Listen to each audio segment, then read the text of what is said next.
सबको जय यीशु की।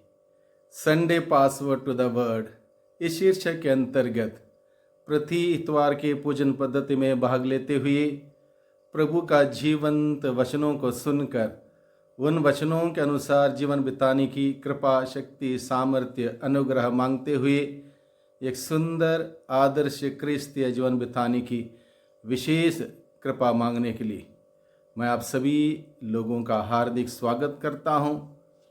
आज हम सभी सामान्य काल के 15वें इतवार की पूजन पद्धति में भाग लेंगे और उन पूजन पद्धति पर मनन चिंतन करते हुए प्रभु हम सबों से क्या चाहता है, हम सबों से क्या कहता है, इन सभी बातों पर हम ध्यान दें और ग्रहण करें और उन बातों के अनुसार जीवन बिताने का प्रयास करें और प्रभु की महिमा करें।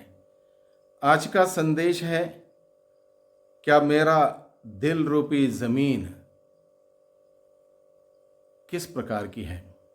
मेरा दिल रूपी जमीन किस प्रकार की है? इस बात पर हम लोग विचार करेंगे, क्योंकि आज के सुसमाचार में बीज बोने वाले के दृष्टांत के माध्यम से ईश्वर मुझसे और आपसे, हम सबों से बातें करता है, बीज बोने वाले के दृष्टांत के रूप में।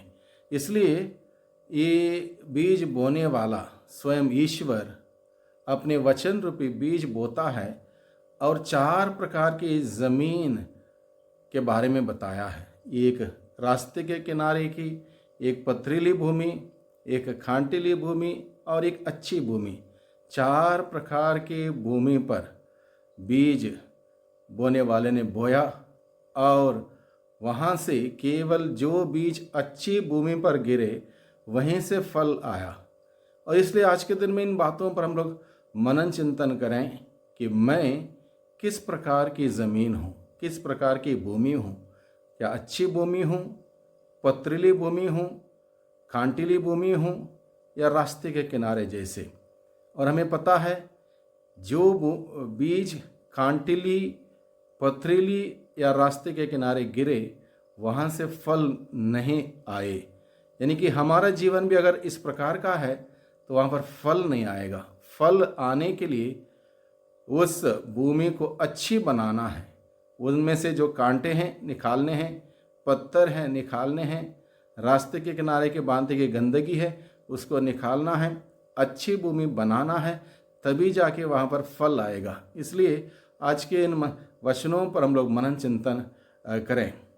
नबी एजेकियल का ग्रंथ अध्याय 36 पद संख्या 26 में ईश्वर का वचन इस प्रकार से कहता है, मैं तुम लोगों को एक नया हृदय दूंगा, मैं तुम लोगों को एक नया हृदय दूंगा और तुम में एक नया आत्मा रख दूंगा। ईश्वर अपने वचनों के द्वारा हम सबों से बताता है कि वह हमारे दिल रूपी ज़मीन को अच्छी बनाना चाहता है। इसलिए प्रभु कहता है, मैं तुम लोगों को एक नया हृदय दूंगा और मैं तुम में एक नया आत्मा रख दूंगा। मैं तुम्हारे शरीर से पत्थर का हृदय निकाल कर तुम लोगों को रक्त मांस का हृदय प्रदान करूंगा। ये बात नबी एजेकियल का ग्रंथ अध्याय 36 पद संख्या 26 के माध्यम से प्रभु हम सबों से कहता है। यानी कि प्रभु हम सबों से यही चाहता है कि हमारा हृदय अगर पत्थर के समान है, कांटिली भूमि के सदृश है, रास्ते के किनारे की बांधी गंदगी से भरा हुआ है, उसको निकाल कर एक नया हृदय देने का एक वादा प्रभु करता है।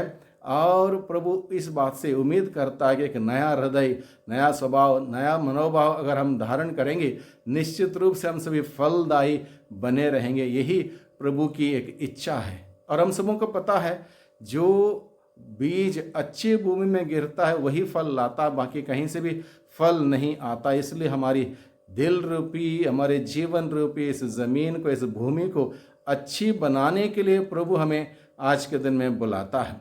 अब संक्षिप्त में हम लोग विचार करें अलग अलग प्रकार की भूमि के बारे में जो बताया है वो क्या चीज़ है, इस बारे में हम लोग समझने की चेष्टा करें। सबसे पहले जो रास्ते के किनारे की भूमि, जहाँ पर बीज बोने वाले ने बीज बिखेर दिए, और ये क्या चीज़ है इस बात को समझें।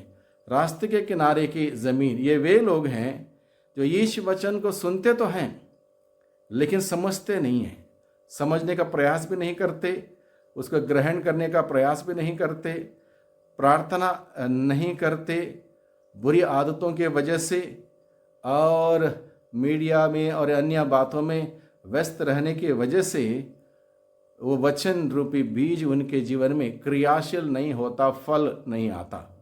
दूसरी भूमि कौन सी है? वो पथरीली भूमि के सदृश भूमि। ये वे लोग हैं जिनका विश्वास कमजोर है। जब संकट या अत्याचार आते हैं तो वे पीछे हटते हैं। प्रार्थना सभा या साधना के समय ये लोग ज़्यादा उत्साही बन लगते हैं, लेकिन कई प्रकार के निर्णय लेने के बावजूद भी वो रख नहीं पाते। जैसे आज से मैं माफ़ करूँगा, आज से रोज़ सुबह जल्दी उठूँगा, प्रार्थना करूँगा, बुरी आदतों को छोड़ूंगा, बुरी संगति में नहीं जाऊँगा, ये सब निर्णय लेते हैं लेकिन उसको रख नहीं पाते क्योंकि उनके अंदर वो गहराई नहीं है, पथरीली भूमि का सदृश। तीसरा है जो कांटीली भूमि का सदृश की भूमि। ये वे लोग हैं जो अपने में ही बहुत व्यस्त हैं, उनके पास टाइम नहीं है, संडे मिस्सा के लिए भी टाइम नहीं है, सुबह से शाम तक व्यस्त, शाम से सुबह तक व्यस्त, भाग दौड़ में लोग लगे हुए हैं, पैसा कमाने में लगे हुए हैं, दुनियादारी की चीज़ों को हासिल करने के लिए, अपनाने के लिए लगे हुए हैं, मोबाइल में लगा हुआ है, कोई यात्रा करने में लगा हुआ है, कोई पिकनिक मनाने में लगा हुआ है, व्यस्त हैं, लेकिन प्रभु के लिए टाइम नहीं है। ये वे लोग हैं, यानी कि इसलिए उनके जीवन में भी वो फल नहीं आता है। अच्छी भूमि ये वे लोग हैं जो वचन सुनते हैं, ग्रहण करते हैं, वचन पर विश्वास करते हैं और उसके अनुसार कार्य करते हैं।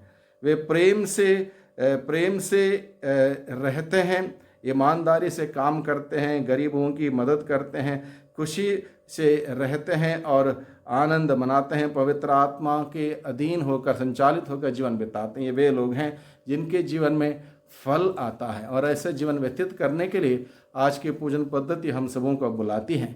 एक बात हम लोग याद रखें जो याकूब का पत्र अध्याय 1 पद संख्या 22 के माध्यम से प्रभु हमारे सम्मुख रखता है, वो यह है, आप लोग अपने को धोखा नहीं दें, वचन के श्रोता ही नहीं बल्कि उसके पालनकर्ता भी बने। केवल वचन का श्रोता नहीं बल्कि उसका पालनकर्ता बने, यानी कि वचन केवल सुनने से काफ़ी नहीं है, सुनाने से काफ़ी नहीं है, पढ़ने से काफ़ी नहीं है, बल्कि उसका पालन करना बहुत ही ज़रूरी है। जब पालन करेंगे, हमारे अंदर अगर हमारा स्वभाव कठोर क्यों ना हो, कांटीली भूमि के सदृश दूसरों को चोट पहुंचाने वाला क्यों ना हो, रास्ते के किनारे जैसे पाप से मलिनता में क्यों भरा हुआ क्यों ना हो, वो शुद्ध हो जाएगा, पवित्र हो जाएगा। वचन हमें शुद्ध करेगा, ईश्वर का वचन हमें दिन प्रतिदिन शुद्ध करेगा, प्रभु में मजबूत करेगा, विश्वास में दृढ़ करेगा और हम सब एक अच्छा जीवन बिता पाएंगे। तभी हमारे जीवन में फल उत्पन्न होंगे और फल लाने के लिए हमें वचन को सुनना, ग्रहण करना, उसके अनुसार जीना बहुत ही ज़रूरी है। प्रभु की कृपा आशीष हम सबों को निरंतर मिले और आज के दिन में हम प्रभु से प्रार्थना करें, प्रभु मेरे जीवन रूपी इस खेत में, इस ज़मीन में जो भी बुराइयां हैं जिससे वचन नहीं फल सकता है, उन बुराइयों को, बुरी चीज़ों को, बुरी आदतों को मेरे जीवन से दूर करने की कृपा मुझे दे, ताकि मैं तेरे वचनों को फलदायी बनाते हुए अपने जीवन को तेरी सच्ची गवाही बन के जीते हुए तेरी महिमा कर सकूं, तेरी महिमा देख सकूं। दुआ करते हैं उद्धारकर्ता यीशु मसीह के नाम से, आमीन।